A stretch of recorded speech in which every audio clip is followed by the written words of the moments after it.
So as I recorded last time, this time also I'll record, I'll remove the video. It'll be just plain audio. So nobody will know who you are except you. So today we'll focus on mindfulness of thoughts and the sensations that come along the mindfulness of thoughts. If you remember my last week, we talked about practicing to anchor in the body. So any questions from last week's practice, last week's talks? Let's open with that. And then I'll talk about mindfulness of thoughts. I'll tell you what it is. I'll tell you the process of practice, and then we'll do it a little bit. And then we'll also end with Q&A from today's session. So any questions from the last week? Hopefully you practiced, you listened, you focused on working on it. Anyone? Any questions? Yeah, go ahead. Unmute yourself and Melissa. It's not a question, it's a comment. Last week, something that you had said was, I don't remember your exact words, but basically if you can't, if anchoring with your breath doesn't resonate, then anchor in this way or anchor in this way. And that was really huge for me because I have felt so often that anchoring in my breath is not always the way in for me, and sort of felt shut down in a lot of meditative and mindfulness experiences because of that. So that was really, really a big deal for me. Thank you. Thank you. Yeah, some of the people here also resonated with that.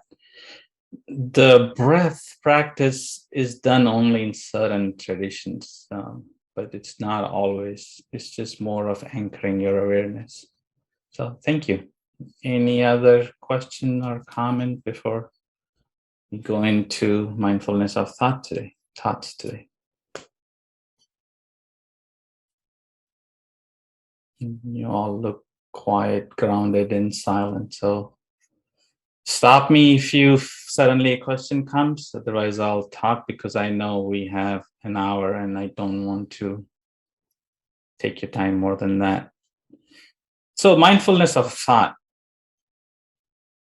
If you ever experience anxiety, and also just as a caution, I didn't say that this last week, these practices are not to diagnose anybody's anxiety, or they are not to replace the traditional medicine or practices of diagnosing and doing it. So please don't think this is in lieu of all the medical practices. This is more of what traditionally in Eastern world has been done, and then clinical trials in the West found that mindfulness practice helps with many things, and anxiety and stress is one of them.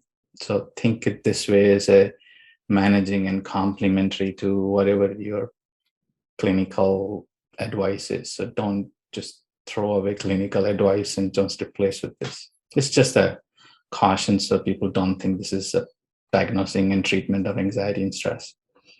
Coming back to thoughts. So if you step back and look at your own self, and specifically in anxious moment and stressful moment, the thoughts just run. They become restless. Often the thought repeats same things again and again. And that's normal. It's like the normal stream of thought, suddenly a gasoline is put, and then you have a stream that goes on in anxiety, that it takes your attention from everything and you're just running restless. That's the anxiety of when the thoughts come up in anxiety.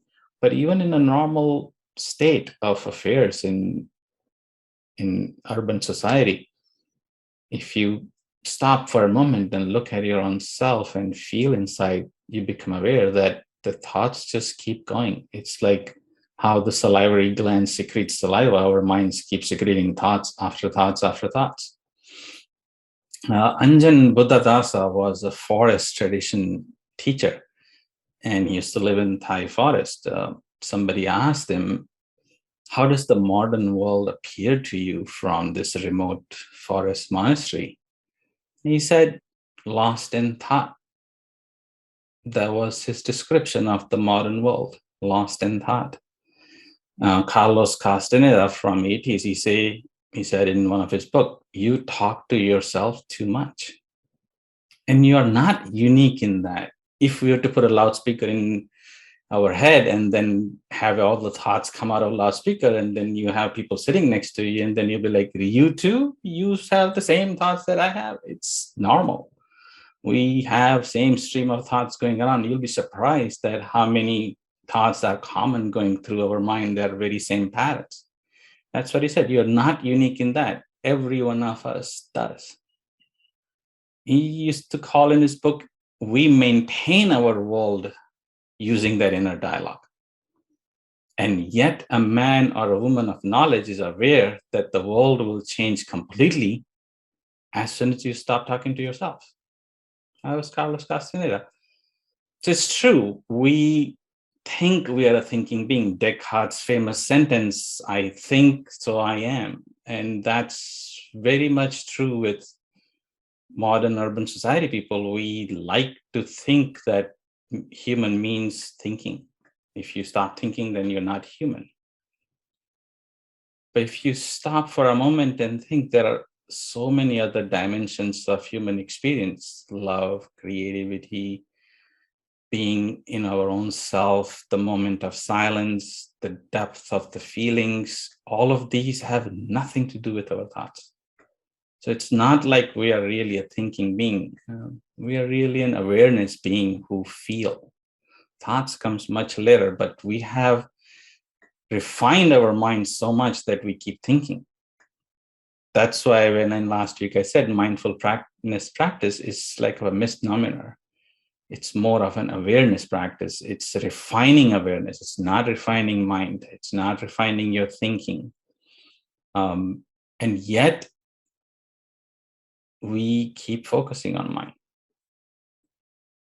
And if you stop and think that the whole idea people have in the Western world that meditation is about somehow I'm going to have a cessation of all my thoughts and everything will vanish, I'll be at peace and I'll be like an open sky and inside and luminous. Yes, there are traditions like that they focus on doing that way and come to some higher states of awareness, and they're beautiful. But guess what? They also have the same problem once they come out of those states. The thought starts to crank up. And they also have the same problem as soon as they go into a grocery store and their mind runs, I need to do that, I have to have that, I have to make this list. It doesn't take anyone away from it. So in awareness or in mindfulness practice, we do not try to fight the mind or stop the thoughts. That's not the process of refining awareness. We're not trying to fight mind. We're not trying to fight thoughts. We're not trying to eliminate thoughts. They are the content. What we are going to refine is our awareness of that content. So initially what we do is we become, in Buddhist world, it's called skillful means. You become skillful of becoming aware of what content is arising. So you start by naming it. You start by counting it. You start by becoming aware of, oh, this is my judgment thought coming up. Oh, this is my planning coming up. Oh, this is my memory thought coming up. Oh, this is my imagining coming up. So you start to become aware of what kind of thoughts are arising. Then you refine your awareness further to becoming kind to them. Instead of analyzing, instead of saying, why am I thinking this way? Why does this come again and again? We become more aware of our own kindness to ourselves by saying, yep, this comes up, let it come and let it go.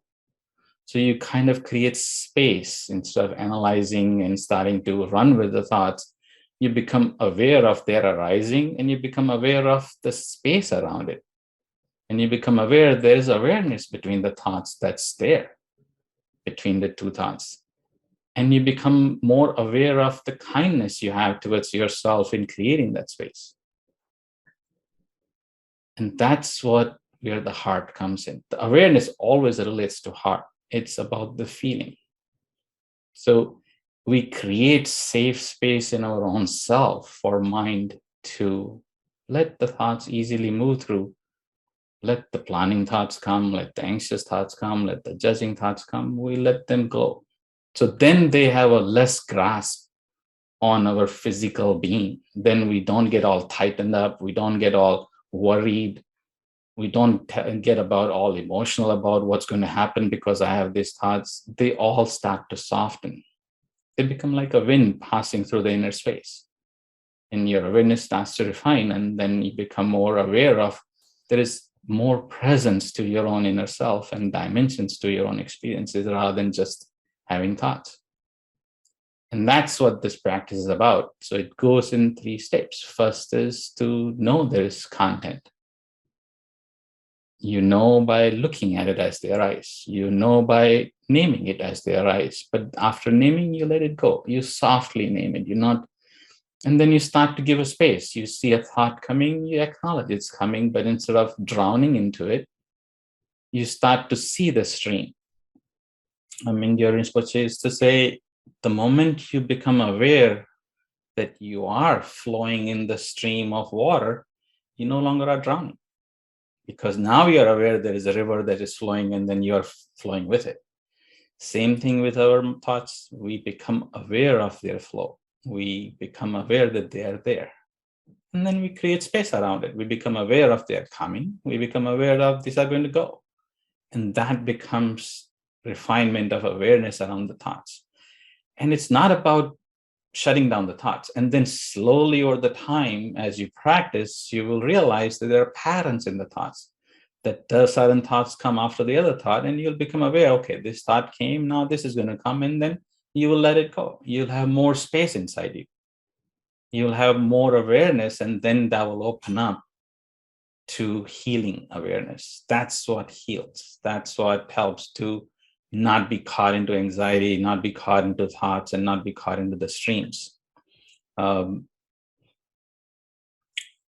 Tzu, which was like Lao Tzu, but in later from Lao Tzu in a Chinese Taoist philosophy, he says if a man is crossing a river or a woman is crossing a river and an empty boat collides with their skiff, even though the person who is in the boat is bad-tempered, he's not going to get angry and yell at empty boat.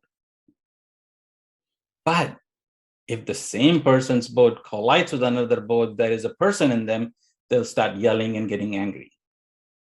So what will actually do? Because if you start to empty your space around the thoughts, then you are not going to oppose. They will just pass. You're not going to get upset and angry that you had this thought and now you have to act on it, or you have to get worried about it. Nisargadatta, which is one of the teacher in India, where I come from, Mumbai, he used to say, mind creates the abyss and the heart crosses it. So its mind's role is to create the thoughts and its goal. I mean, if you look around, you're sitting in front of a computer, I'm sitting on a chair, you are probably on something table, you walk around, you have cars and nicely arranged roads. All of these things around us were sometime a thought in somebody's mind that they acted on it and became what is the world now. So it's not about stopping the thought. It's about becoming more aware of it and letting go of the patterns that grasp us, letting go of these upsets that we have with the thoughts. And then inner space opens up and that actually heals. That's the heart that Nisargadatta says crosses it. Then we become more aware of our own patterns. And as you become more aware of your patterns in the thoughts, they start to shift. They start to change. And that's the refinement of awareness. William Butler Yeats, he said, we can make our mind so like still water that beings gather around us that they may see their own images and so live for a moment with a clearer, perhaps even a fiercer life because of our quiet. That's the ultimate aspiration, that we create our inner space and loving and kindness in ourselves so much that people, when they come close to us, when the beings, she's saying beings, even the animals and everybody around us, they gather, they can see their own image in our own clearness of our own mind. Questions. That's all I have to say about mindfulness, about thoughts, and we'll practice. As I say, it's a 3-step practice, and I'll guide you through it. But I'll take the questions a few minutes, and then I'll start the practice. And in the meanwhile, if you need to settle, drink a cup of water, please feel free to do so.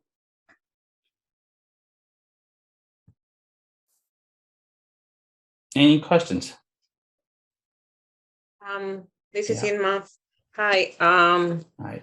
So I always understand better with examples. So can you give an example of your own life, if you have any, of how you have overcome maybe anxious thoughts, or, Yeah, so good question. First thing, as a child, I was very anxious because I don't know how, some of you know, some of you don't know. I was born early incubator, so I was a very weak child and very immune. So anything that will happen, a season will change, anything will shift in season, I'll get sick. So anytime like a monsoon comes or a rain comes in India, or the summer comes, I'll be anxious that now I'm going to get sick, I'll be in hospital. When I met my teacher, who was a Siddha teacher, I met him at early stage, about 11 or 11 and a half. And then he started giving me examples. He said, do you see that boulder out there? And I would say, yeah, I see that boulder out there. He said, what do you think about it? And I would say, it looks big, it's heavy. And he would say, not if you don't have to pick it up. So that was his way of telling me gently that, yes, the season is changing, things are coming, but doesn't mean that you have to become already burdened by it. And then he used to make me sit, and then he used to tell me different ways of just holding my awareness inside and watch the thoughts as they arise. And in India, the easiest way was to really, for a child or a teenager, is to say, sit with the candle, light a candle, look at the candle. As the thought comes, you will miss the candle. So notice that you missed the candle. And then the thought will come and I'll forget there is a candle, and then it'll come back. I started to realize it goes in and out. And then it took me a while. And then over the time, yeah, this monsoon will come. Yeah, the rain will come. I might get sick, but now I don't have to worry. So it takes time, but it's the refinement of awareness to know that, like Mark Twain said, I worried about too many things that never happened. So it's same thing, that we worry about things, we think about things that trigger the emotions, but we don't sit with them and let them go and create space around it. But that was my way of learning slowly. But I had more practices, not just the anchoring with what I suggested last week, that you can anchor with your breath, weight of your body, or sensation. You can anchor with something outside. You can even anchor with the sound that is natural, like a river flowing or an ocean. Anything natural, burning candle, you can look at it because as a child, closing eyes was not a happy thing for me. So he said, don't worry, don't close your eyes, just light a candle and look at it. So find a way to anchor. And that's more important for awareness. It's not about tools and techniques. Did that help? Yeah. I mean, this is the case when you worry about something that hasn't happened before. Yes. When something is happening, I guess that the practice would be modified in a way that you don't put too much energy or too many of your thoughts in what is happening. So, yes. like what? True, but you will still get anxious. I still get anxious. Yeah. So, but it doesn't mean that it takes my whole mind away from it. So yes, there is no way around it. When the anxiety comes, it will come. But when you're more aware of it, you will let it pass rather than triggered by it. So it becomes, what softens is that your awareness is not triggered by it. But yeah, you'll still become anxious. I still become anxious. It's natural. Same with the thoughts. You can't stop the thoughts. They will come. But you become more aware that there is more to you than just anxious and more to you than just thoughts. And then you bring your awareness into that more of space inside you. So then it lightens up. Okay. Yeah. Hi. I wanted to share one of my favorite sayings is 99% of the things that you worry about never happen, so it must work. Yes. Yeah. You know, I love it. So keep doing it if that's what you want it to not happen, right? Yes. Thank you. So let's start the practice. We are at that place halfway through. So then we do 20 minutes practice, and then we will do question answer after that. So as I said last time, while the practice, if you feel like turning off your camera, please feel free to do that only during the talk and the Q&A. I would rather have people see each other and have a group to be there. But in your own practice, if you feel it's easier for you to bring your awareness inward, feel free to close your camera or put iPads. And please do turn off your cell phone notifications.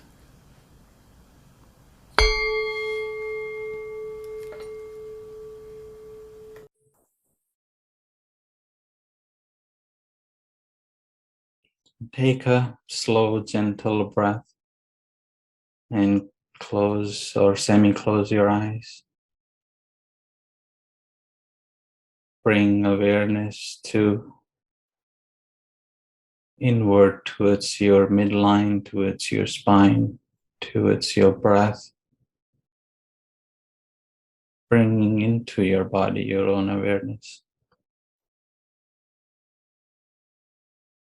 And then sense if you have any tension as you bring your awareness inward. Sense if you have any tension in your shoulders, in your neck. Let them loosen up a bit.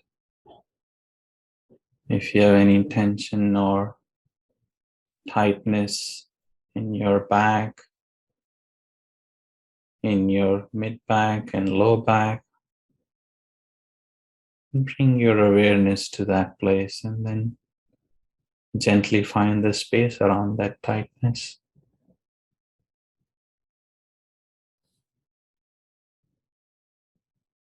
And bring your awareness to what will be your anchor today. You can use more than one anchors, but find the one that's more comfortable.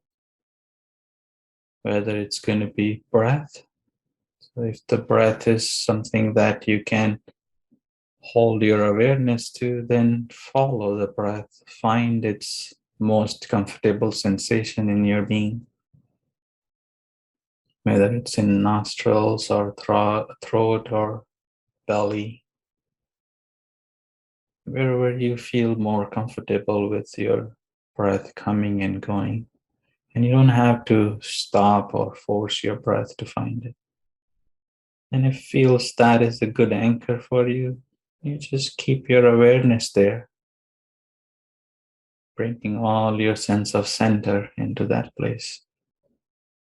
If breath is not something that works for you, then find the weight of your body on the sitting bones. Feel the cushion, feel the earth. Feel the sensation of the weight dropping as you breathe in, and then feel the weight there.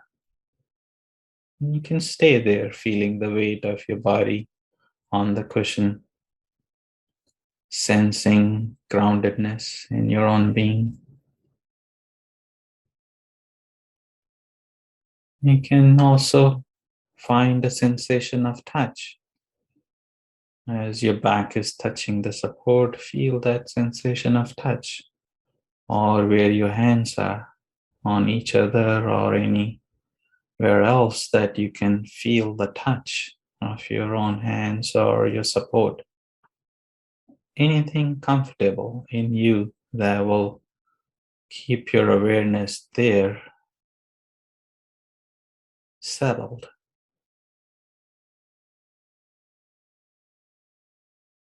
Then you start to notice your thoughts. If your mind start to generate more thoughts and you goes all over the place, that's normal. because you're starting to observe it. And then you come back to your awareness of your anchor, and then gently go back sensing your thoughts.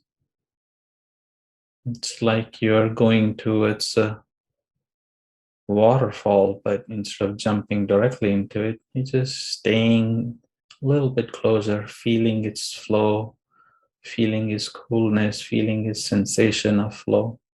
Same thing with the stream of thoughts. You notice the contents flowing through.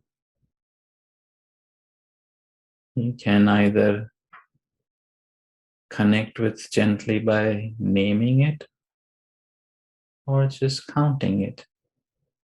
Oh, that's the first thought.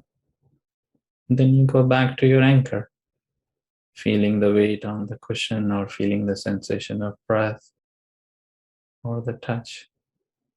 And then you wait.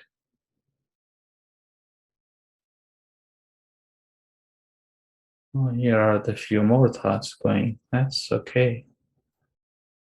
Or this time I got carried away by thoughts and sensations. And that's okay. And come back to your anchor.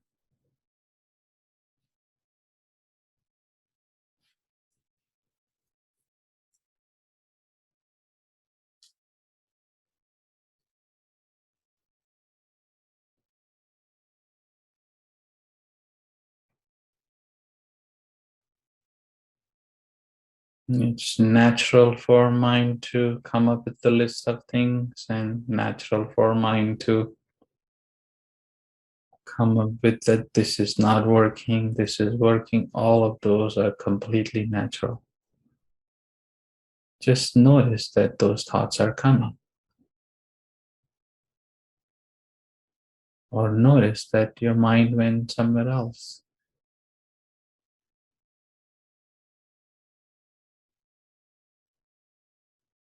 And this time, find the space around the thoughts as they come and go.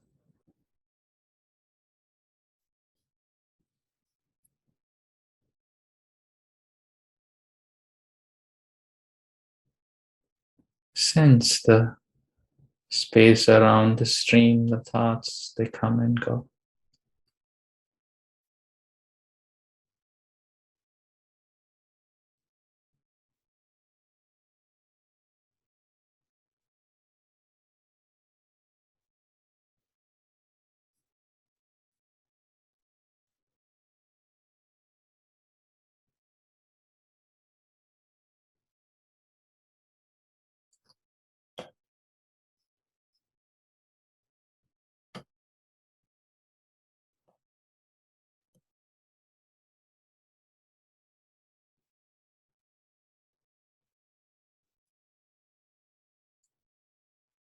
And become aware of awareness of your own space inside you now, in which the thoughts are flowing.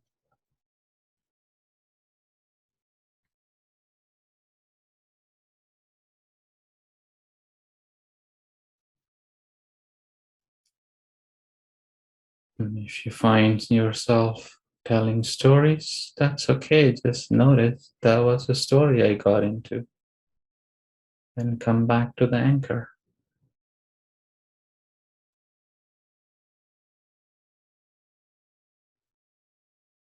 And you become slowly aware of the rise and fall of thoughts. And become aware of the space in which they are rising and falling. Or the triggers that take you from your anchor into flowing sensation of thoughts.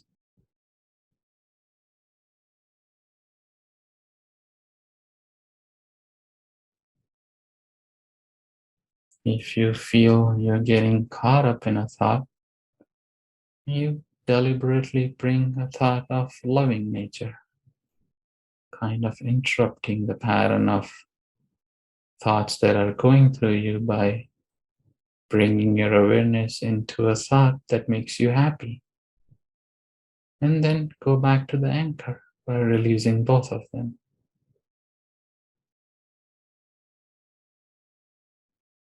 And just stay with your anchor.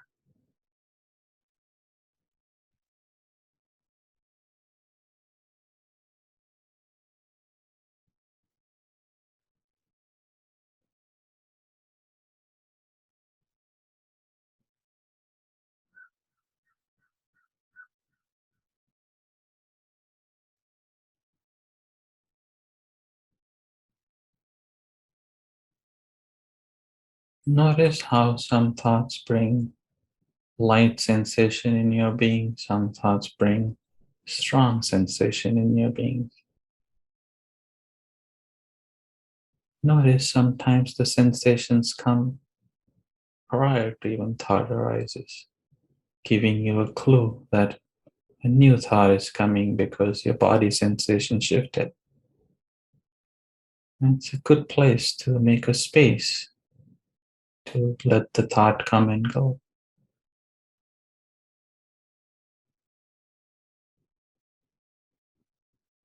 And then come back to your anchor, sensing, feeling breath, or sensing, feeling weight on your cushion, not just the touch of your hand or support on your back.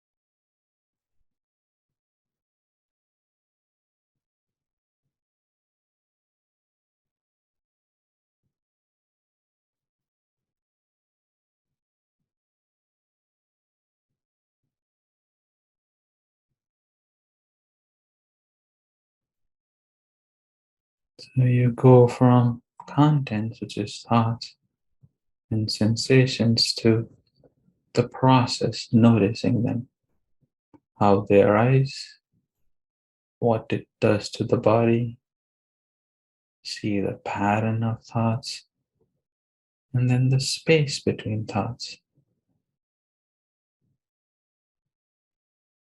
While sitting in a relaxed place in your own body's anchor.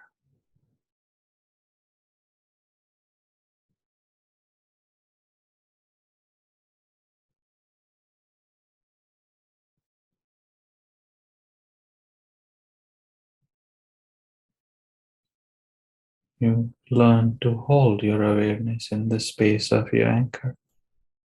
You learn to come back to that anchor as you find yourself flowing with a thought.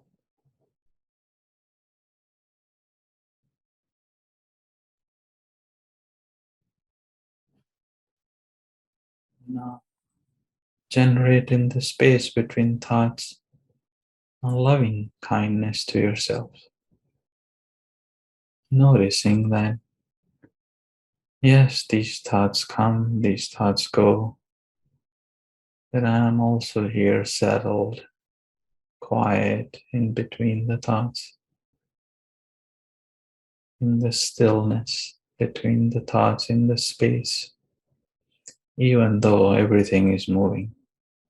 Thoughts are moving, my body is moving, my breath is moving. Just all the movements are just the wind coming and going in the space of your awareness. So become aware of that sense of kindness, witnessing everything that's happening inside you in your thoughts.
Notice how your body opens up.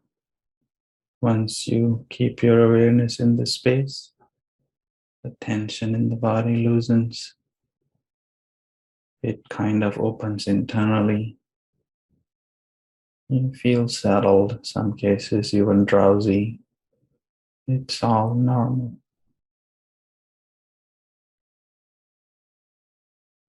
It's your body's letting go all the things it's holding.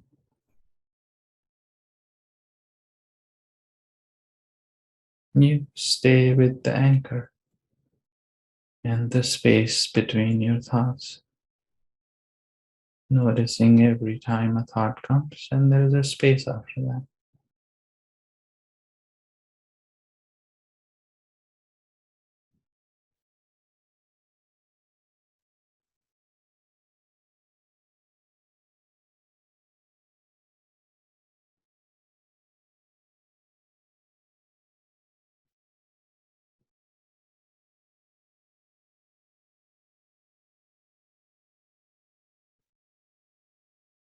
You can even gently let go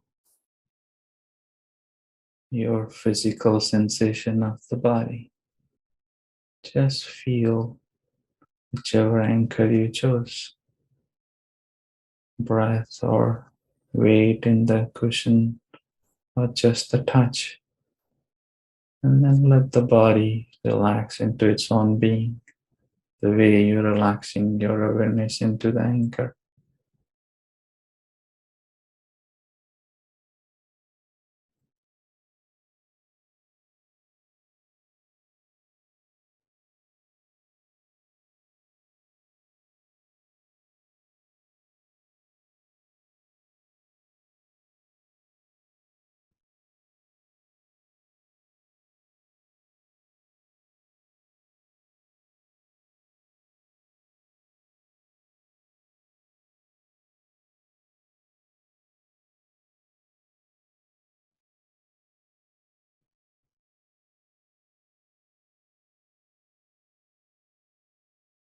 And gently come back to your physical presence of your own anchor into your body. So if your anchor was the weight of your cushion, of your body on the cushion, a little bit move your body left and right to feel that weight from one sitting bone to other sitting bone. Or if your anchor was the breath, then feel the breath going from the beginning to end, from nostril to throat to chest.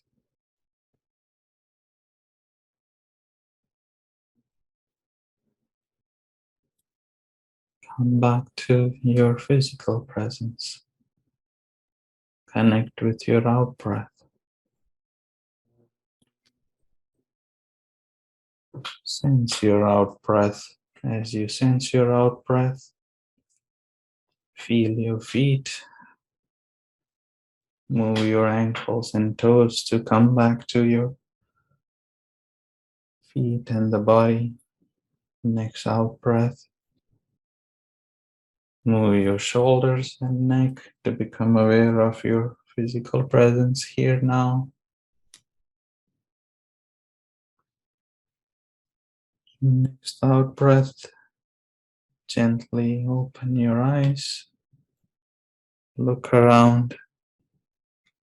Become aware of the space you're sitting in.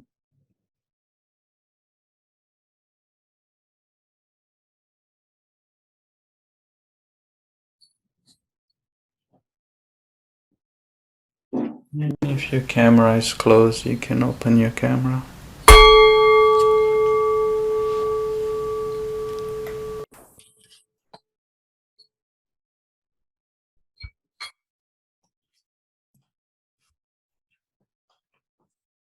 So how was it? Now is your time to talk. And tell me how you felt, what was easy, what was challenging, what worked for you, what didn't work for you. I had an interesting experience. I had been associating the weather change with different stages in my life that I associated with childhood. And what I wasn't realizing is that childhood experience is sort of that space inside of me where the thoughts are. And so my experience was really feeling that spaciousness inside of myself. And what was interesting to me, because I was listening to you, I had an awareness of what you were saying while I was in the place of I was just in the sensation. And then I somehow transferred it over into a hand position because I did move a little bit. I felt like I needed to shift around. And when I brought my awareness to my hands, I saw that I was in a mudra. And I thought, next time I'll use a mudra as my anchor and for that spaciousness, because it was interesting because that spaciousness is a different level of anchor for me than I've had before. And it's also associated with things I've been experiencing when I'm not meditating like on purpose with that intention. So it was a really interesting experience for me. Yes, it was. You learned more about yourself. You noticed your hand positions and touch changed. Good. Thank you.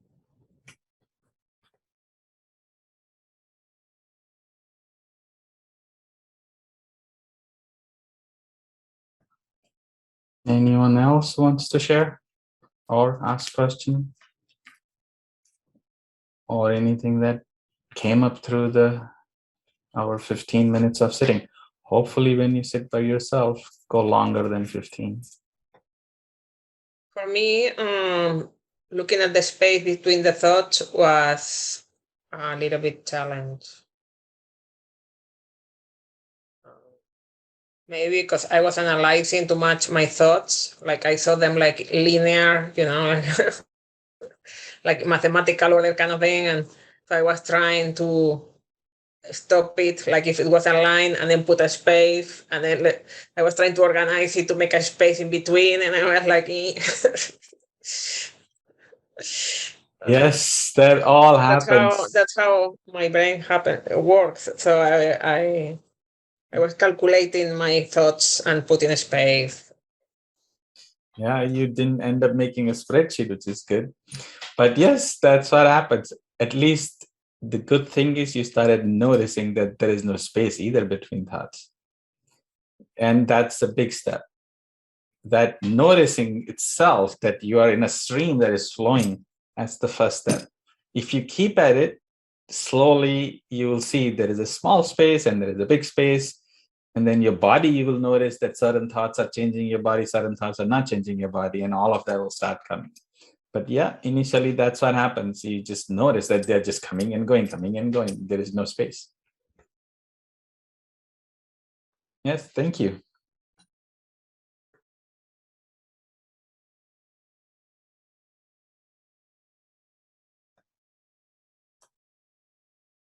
Who wants to share more?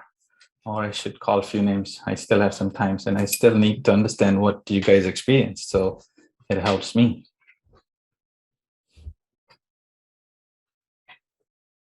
I can.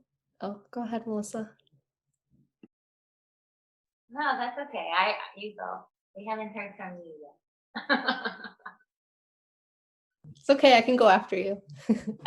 Okay. So I was definitely anchoring with touch today.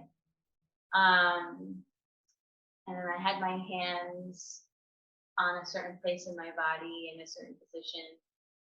And that I was able to find a lot of space there.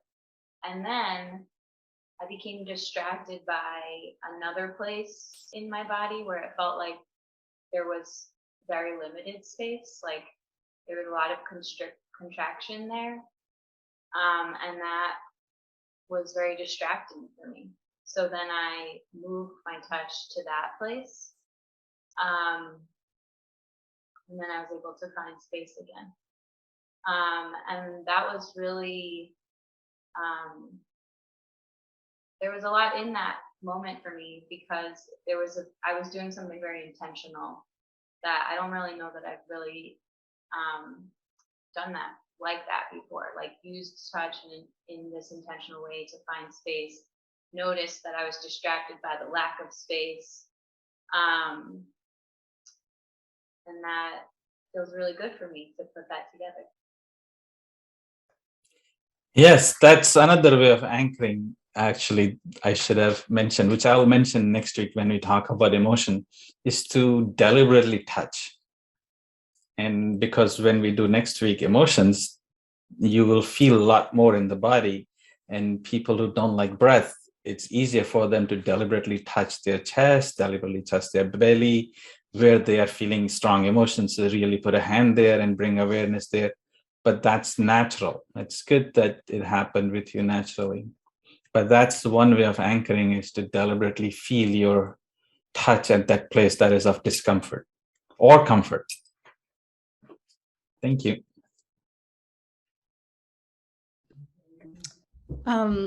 So for me, I was having a really hard time with not so much thought, but sensation in the body.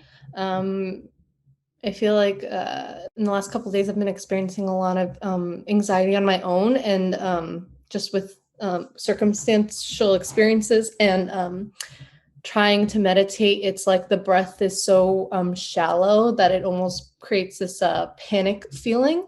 And so today I tried anchoring into my hands, which is interesting because that's where I've been experiencing like pain recently, but it was almost external enough out of the body to create some space between the constriction in the chest, even though the space was very little.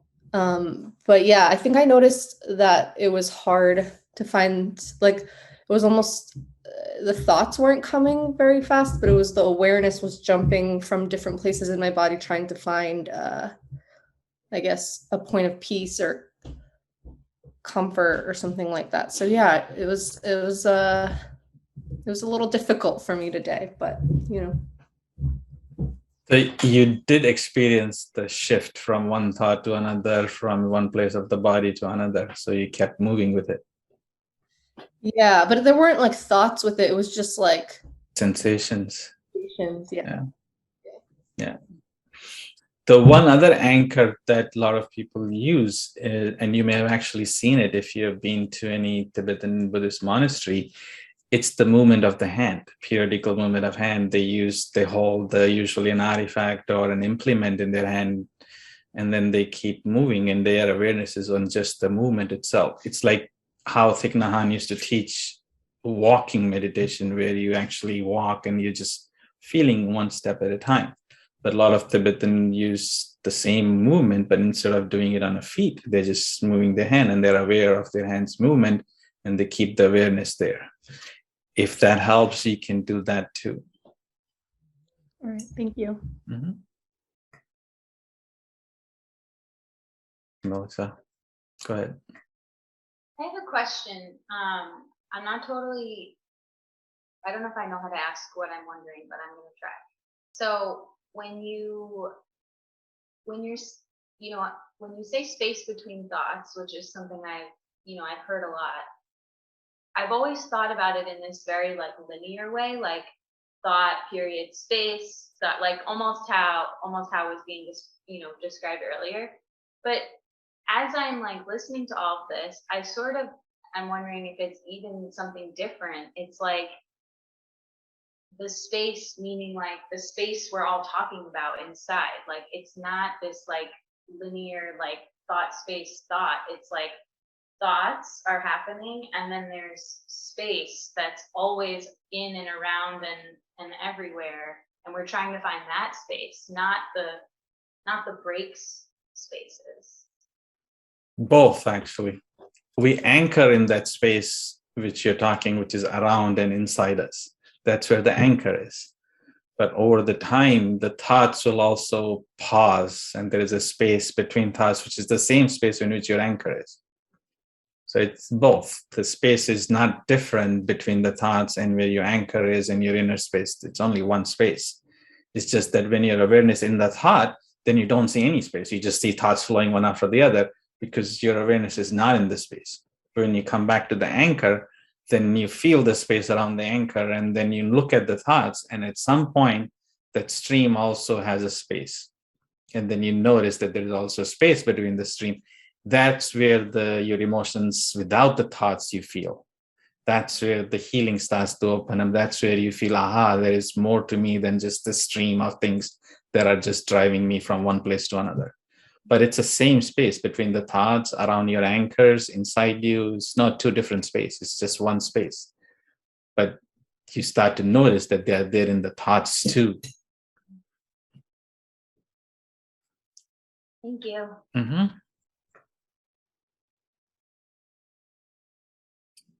Just reflecting on what everyone is saying and the experiences that I have that kind of connect me in time and space to other times in my life before I had an active meditation practice, which wasn't really until 2007, 2008. But what I keep getting brought back to is the times that I did artwork and I would be observing a still life and drawing, and I would realize that I wasn't thinking, and that oneness, that experience of that. So I'm realizing that I've had it all along. And the other times that I noticed that is also, strangely enough, within exercise. That was probably be my first, when I was a child, running. You're doing something, you're playing as a child, and you don't have as many thoughts. And you just, so I just, it's like I can remember not having as many thoughts. I still had thoughts, but I just remember a lot more space. I remember a lot more looking at the sky, hearing sounds, being present. So for whatever it's worth, I wanted to share that because it came up for me. No, it's perfect. That's why the Sanskrit word for this practice is remembrance. It's not mindfulness. It's simriti, which means to remember that there is already a space in you. You're already there, a presence. We just forgot. And that's the practice is about. So you just describe what the practice is. Thank you.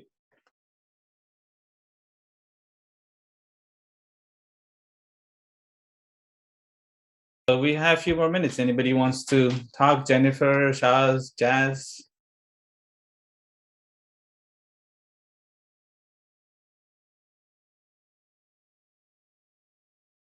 No worries. So next week we'll focus on emotions. So practice this as much as you can. Sit and watch your thoughts. You can also practice what we did in the first week, just to anchor, find different anchors. Today you heard about 2 more anchors. One is the touch in different places, or movement, or the mudra, whatever helps you to stay. And then next week we'll go into working with emotions. And same thing we have done, but in a very different way. We'll actually sense the emotions arising and going in a very way that awareness allows us to do it. And there we're not looking for space. So it'll be a different way of thinking and different way of doing and different way of becoming aware. And if any questions comes in the week, please make a note, and then we'll talk about it next week. And I will I'll put this recording and send back to YouTube again, and then I'll send you the link without the video. Enjoy your rest of the week. Thank you. Thank you for being here. Bye. Bye.